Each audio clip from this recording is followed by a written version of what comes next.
দেশের মহাসড়কগুলোর দিকে কড়াকড়ি নজরদারি করা হয়।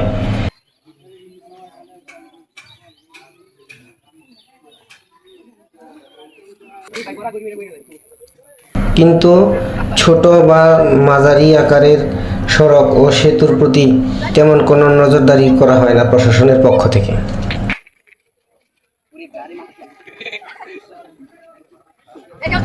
দুবাউড়া থানার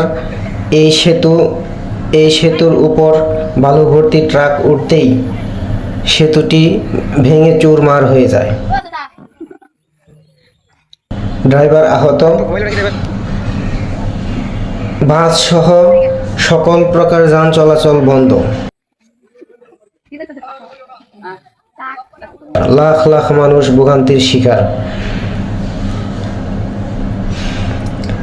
জীবনের ঝুঁকি নিয়ে পারাপার হচ্ছে শিশুরাও।